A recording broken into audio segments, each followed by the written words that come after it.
ইবাদত করি ঠিকই, ইবাদতটা মজা পাই না, ফিল করতে পারি না। এবং নামাজ পড়ি মনোযোগ থাকছে না, নামাজে দাঁড়াই কি পড়ছি বুঝতে পারছি না। তাই আমার মনোযোগটা কেমন, তারাবির নামাজে দাঁড়ালাম তো তেলাওয়াত কেমন ছিল, নামাজে কেমন মনোযোগ ছিল। তো নামাজে ইমাম সাহেব কি পড়েছে সেটা তো আর বুঝতে পারি নাই, কিন্তু তেলাওয়াতটা খুব সুন্দর সুরের ছিল এটা বুঝতে পারছি। আমাদের কোরআনের বুঝটা এই পর্যন্ত, খুব সুন্দর একটা তেলাওয়াত করেছে, লেহানটা খুব সুন্দর ছিল, খুবই মাধুর্যমণ্ডিত ছিল, এটা কানে খুব ভালো লাগছিল, এটা শুনেছি। তো ওই আয়াতগুলোতে কি বলেছেন আল্লাহ পাক, আপনি কি হেদায়েত পেয়েছেন? না, আমি তো কোরআন অর্থ জানি না। তো এই অর্থটা যদি জানতাম তাহলে কি নামাজে মনোযোগ আরো বাড়তো না, নামাজে চোখ দিয়ে পানি পড়তো না? একটু মক্কা মদিনার দিকে তাকিয়ে দেখবেন তারাবির সময় এমনিতে নামাজে যখন নামাজ পড়ে ইমাম সাহেব দুপুরে কেঁদে ওঠেন না, কেন করেন? কারণ তারা কোরআন তেলাওয়াত করে অর্থটাকে অ্যাবজর্ব করতে পারেন, অটোমেটিক্যালি আপনি নামাজটাকে কোরআনকে ফিল করতে পারেন।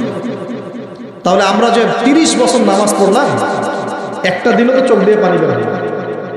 আমরা যে 40 বছর নামাজ পড়লাম, খালি উঠলাম বসলাম উঠলাম বসলাম, একটা দিনও তো সেজদায় আল্লাহকে পেলাম না, ফিল হলো না যে হ্যাঁ আল্লাহ আমার হয়ে গেছে, আমি আল্লাহকে পেয়েছি।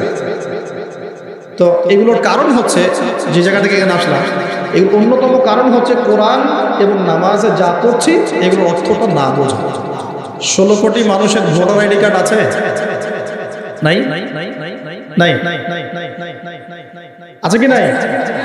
আদমশুমারি করা যায়, সমস্ত মানুষের হিসেব রাখা যায়, সমস্ত মানুষের এনআইডি কার্ড করা যায়, সমস্ত মানুষকে একটা নিয়মের আওতায় আনা যায়, সমস্ত মানুষের ফিঙ্গারপ্রিন্ট নেওয়া যায়, যায় না? সমস্ত মানুষকে ক্লাস 5 পর্যন্ত পড়ানো প্রাথমিক শিক্ষা নিশ্চিত করা যায়, সমস্ত মানুষকে কি মার্কসও পড়ানো যায়? যায়? সমস্ত মানুষকে কোরআনও শেখানো যাবে, যাবে না ইনশাআল্লাহ? আল্লাহ পাক তৌফিক দান করুন। এবং বাংলাদেশের প্রত্যেকটা জেলায়, বাংলাদেশের প্রত্যেকটা বড় বড় জেলায়, যেটা আমাদের বিভাগীয় জেলা বলে, এই জেলাগুলোতে একটা করে এমন প্রতিষ্ঠান থাকতে হবে যে প্রতিষ্ঠানে একদম প্লে থেকে মাস্টার্স পর্যন্ত একদম এই পুরো সিলেবাসের মধ্যে চলমান জেনারেল সিলেবাসের সাথে ইসলামিক নীতি নৈতিকতা এবং কোরআন সুন্নাহর জ্ঞানকে একত্রিত করে ইনশাআল্লাহ একটা কনস্ট্রাকটিভ সিলেবাসে পড়াশোনা করাতে হবে। ইনশাআল্লাহ যাবে। প্রত্যেকটা জেলায় একটা করে এমন যদি মার্কাজ থাকে, দেখবেন সমাজের হালত চেঞ্জ হয়ে গেছে ইনশাআল্লাহ। নাকি আমরা সবাই এখন উল্টাপাল্টা মতবাদগুলি পড়াশোনা করব? হ্যাঁ, আমাদের সন্তানদেরকে কি আপনি আস্তিক বানাতে চান না নাস্তিক বানাতে চান? আমাদের সন্তানদেরকে কি আপনি আল্লাহওয়ালা বানাতে চান, আল্লাহ থেকে দূরে সরাতে চান? আর উদ্যোগ গ্রহণ করতে হবে। একমুখী শিক্ষা এই যুগে যথেষ্ট নয়। আপনি জেনারেল লাইনে পড়াশোনা করছেন করেন, কিন্তু এই জেনারেল লাইনের জ্ঞানটাই এই যুগে যথেষ্ট নয় চলার জন্য। আপনাকে ইসলামিক জ্ঞানের প্রয়োজন আছে। আবার একই সাথে আপনি শুধুমাত্র ইসলামিক জ্ঞান নিয়ে পড়ে আছেন, জেনারেল উপকারী জ্ঞানগুলো নিচ্ছেন না, তাহলে আপনি কোরআন সুন্নাহকে হাতে নিয়ে ওদেরকে চ্যালেঞ্জ করতে পারবেন। ওদেরকে চ্যালেঞ্জ করতে হলে এই জ্ঞানগুলোকে সমন্বয় করে আপনাকে সিলেবাস লঞ্চ করতে হবে। এটার জন্য খুব বেশি খাটনির প্রয়োজন নাই, খুব যে চেঞ্জ করতে হবে সবকিছু এমন না, জাস্ট এই দুটোকে একটু সমন্বয় করতে হবে। এই সমন্বয় করার জ্ঞান কিন্তু শুধু আমার আছে আপনাদের নাই এমন নয়, এই জ্ঞান অনেকেরই আছে। শিক্ষা নিয়ে যারা ভাবেন তারা অনেকেই এটা করতে ক্যাপেবল, তারা পারবেন, একটু যদি চেষ্টা করেন পারবেন। এই চেষ্টাটা এখন একটা বড় চ্যালেঞ্জ জ্ঞানের ক্ষেত্রে। এই বিপ্লবটা ঘটনা এখন একটা বড় চ্যালেঞ্জ আমাদের ফিউচারের জন্য।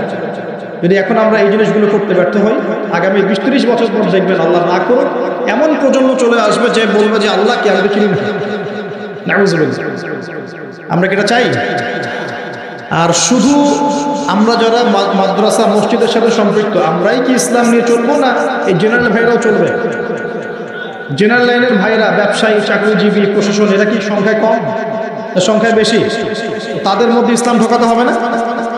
আল্লাহ পাক তৌফিকের আয়াত করেন। রমজানে কোরআন শিক্ষা চলবে ইনশাআল্লাহ, এবং প্রত্যেক জেলায় জেলায় একটা করে আদর্শ দ্বীনি প্রতিষ্ঠান গড়ে উঠবে ইনশাআল্লাহ। এবং বড় বড় জেলাগুলোতে চেষ্টা করা হবে জেনারেল ভাইদের জন্য মাদ্রাসা করে তোলা। এটা মাদ্রাসা ফর জেনারেল স্টুডেন্টস। এখানে জেনারেল ভাইরা পড়াশোনা করবে ইসলামিক পড়াশোনা, কারণ তাদের মধ্যে জেনারেল পড়াশোনা আগে থেকেই আছে। এখন পার্ট টাইম তারা এভাবে শিখে 2 বছর 4 বছর 5 বছরের মধ্যে ইসলামিক বেসিক জ্ঞান অর্জন করবে। তখন এদেরকে দিয়ে আপনি দেশের বড় জনশক্তি তৈরি করতে পারবেন। আপনারা কি চায়নার নাম শুনেছেন? চায়নার নাম শোনেন না? আজকে থেকে 40 বছর আগে চায়নাতে দারিদ্র্যের হার কত ছিল জানেন? 69%। কত পার্সেন্ট?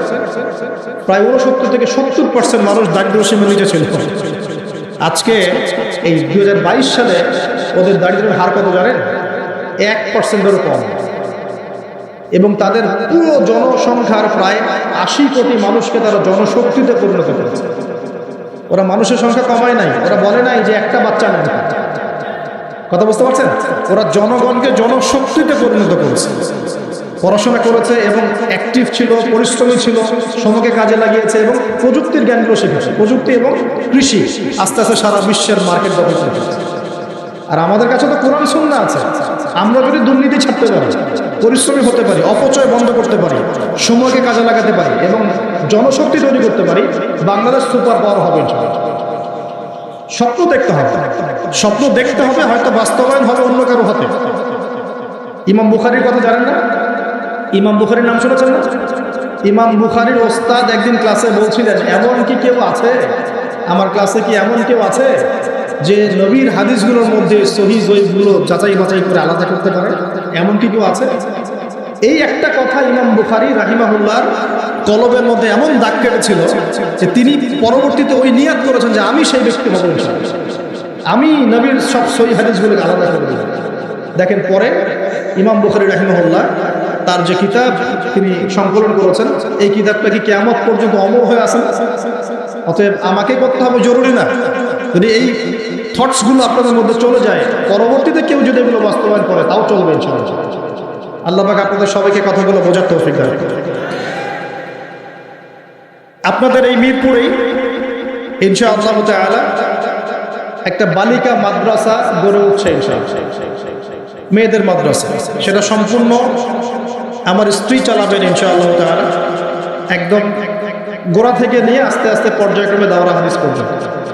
এবং সেখানে ক্লাসিক্যাল যে সিলেবাস এর পাশাপাশি জেনারেল শিক্ষিত দিনী বোনদের জন্য বোথ অনলাইন এবং অফলাইনে কিছু ডিপ্লোমা কোর্স চালু করা হয়েছে, ইসলামিক ডিপ্লোমা কোর্স। যেমন 6 থেকে 1 বছরের মধ্যে তারা 5টা থেকে 6টা সাবজেক্ট পড়বে, যেমন আকীদা, যেমন হাদিস, কুরআন তেলাওয়াত, রাসূলের জীবনী, ইসলামের ইতিহাস এবং ফিকহের মাসালা। এভাবে বইগুলো ভাগ করে দেওয়া হবে, সাবজেক্ট ভাগ করে দেওয়া হবে, অনলাইন অফলাইন বোথ দুটোতেই তারা ক্লাস করতে পারবে। এভাবে 6 মাস 1 বছরের কিছু কোর্স তারা চালু করেছে। এটা অ্যানাউন্স করতে আমাকে বলা হয়েছে। আপনাদের মা বোনদেরকে যদি পাঠাতে পারেন সপ্তাহে 2 দিন 3 দিন ইনশাআল্লাহ তাআলা তারা কিছু দিনের জ্ঞান শিখে বাসায় ফিরে যাবে। এই বিষয়টা বলার জন্য রিকোয়েস্টেড ছিলাম আমি, বলতে পেরে আমার ভালো লাগছে আলহামদুলিল্লাহ। আমরা দোয়া করি আল্লাহ পাক এমন কোর্সগুলো প্রত্যেকটা মাদ্রাসায় চালু করার তৌফিক দান করুন। এখানেও মাদ্রাসা আছে শুনেছি, তাদের মাদ্রাসার উদ্যোগে ক্লাসিক্যাল যে ধারায় চলছে এটা চলুক, পাশাপাশি জেনারেল ভাইদের জন্য ডিপ্লোমা কোর্স চালু করেন, পাশাপাশি নৈশকালীন কোরআন শিক্ষা চালু করেন, পাশাপাশি একটু দাওয়াতের মেহনত করেন। মানে শুধু মাদ্রাসায় গতানুগতিক পড়াশোনাই হবে নট নেসেসারি, কিছু ইনোভেটিভ চিন্তা করেন, আমাদের পড়াশোনার চিন্তা করেন। যদি প্রত্যেকটা মাদ্রাসায় জেনারেল শিক্ষিত ভাইদের জন্য 2-3 বছরের কোর্স চালু করা হয়, জেনারেল ভাইরা 3 বছর পর ইসলাম শিখতে পারবেন।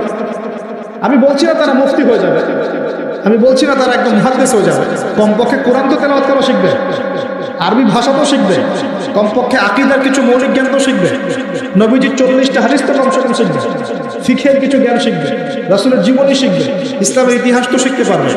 এবং এগুলো লঞ্চ করলে দেখবেন আপনারা জায়গা দিয়ে ফুল পাবেন। হাজার হাজার জেনারেল শিক্ষিত ভাই মুখিয়ে আছে এমন কিছু জন্য। আল্লাহ পাক আমাদের মাদ্রাসা পরিচালকদেরকে বোঝার তৌফিক দেন এবং এই ধরনের পদক্ষেপগুলো গ্রহণ করার তৌফিক দান করেন।